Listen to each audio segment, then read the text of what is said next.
Hello and welcome to another update video about Ethereum. So Ethereum saw a strong rejection up here at the just below the invalidation point. Quite interesting though that it did not try to break above and fish for stops above 1918.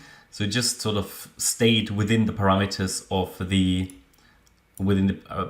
our analysis of the direct downside path.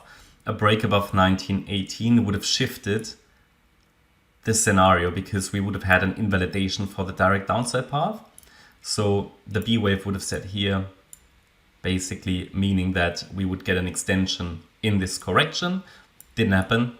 So we actually followed to what we originally said, which is a downside path.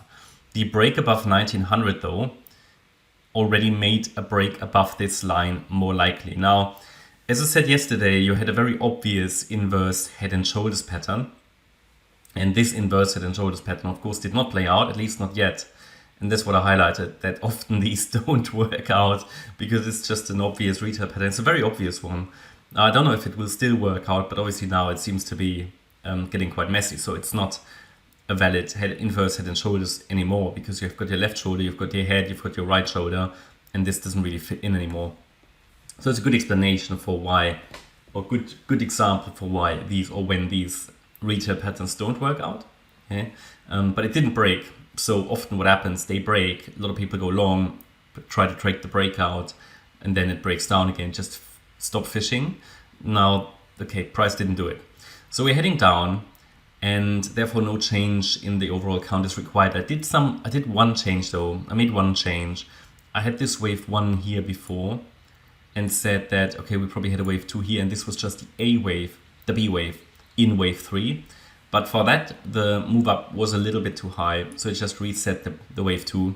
And it's now pretty much in line actually with the Bitcoin count. I'm quite happy with that. And it could now follow through to the downside in a third wave. But to confirm that, price would now need to break below the wave 1 low. And that low is at 1843. It's always like, you have a 1-2 setup here, but it moved up quite a lot. So it moved, it was quite deep. So against this swing high, we can now focus on lower. That's now 1926, and 1926 is now the new invalidation point for this pattern, because a wave 2 must not retrace more than 100% of wave 1. So the beginning of wave 1 is the invalidation point. So we focus to the downside against that level now. Break below 1843 would be required to confirm the move down.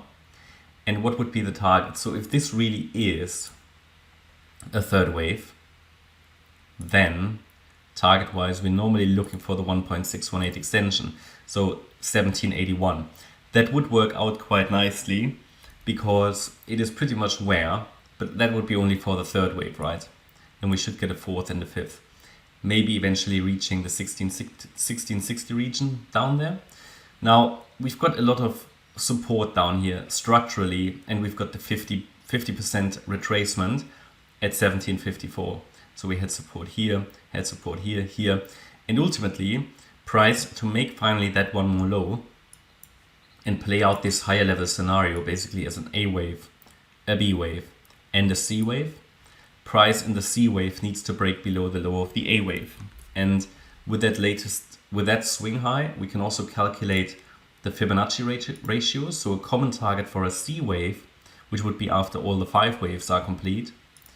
We are looking typically for the 1-to-1 ratio first. So that's at 1643. That actually would take it down quite a bit. So obviously I just gave you a target for the third wave. That's sort of the minimum target. It can of course push a little bit lower. And then we need to see where the fourth wave tops.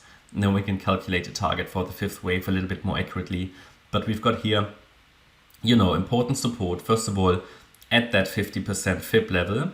We've got also the 61.8 extension, so there's an overlap around this area around 1750. Then we've got obviously that golden ratio at 1660 and the 1-to-1 ratio at 1640. So they are very, very common targets for such a move. And if I zoom in a little bit, I can count 3 waves down so far off the high. So looked at that earlier on a lower time frame. What you have a tiny 1-2 here, somewhere hidden. This year would be a third. Now this is a fourth. And then we could get one more wave down here in a fifth wave. Now that would be probably, as far as I can see that now, the first wave of the third wave. This is not a very reliable count though. Just wanted to highlight it, so I'm going to take it out again. Bitcoins looks better. But yeah, so idea is now to be in the third, needs to break below 1643. Against that 1926 level, we can focus on lower. And put that out. And what else did I mention? By the way, yesterday I highlighted that a first sign for a breakdown will be a break below 1882. That did happen, it followed through quite nicely. And not much more to add. So just need to see how it behaves today. It's caught in the range, don't get me wrong, this can still at this stage move higher, but then we can use 1926 as invalidation point. Okay, that's my update about Ethereum. Hope you liked the update. If you did, please hit the like button, leave a comment and subscribe. And if you really like the content, then please check out the channel membership. Thanks a lot for watching. Bye bye.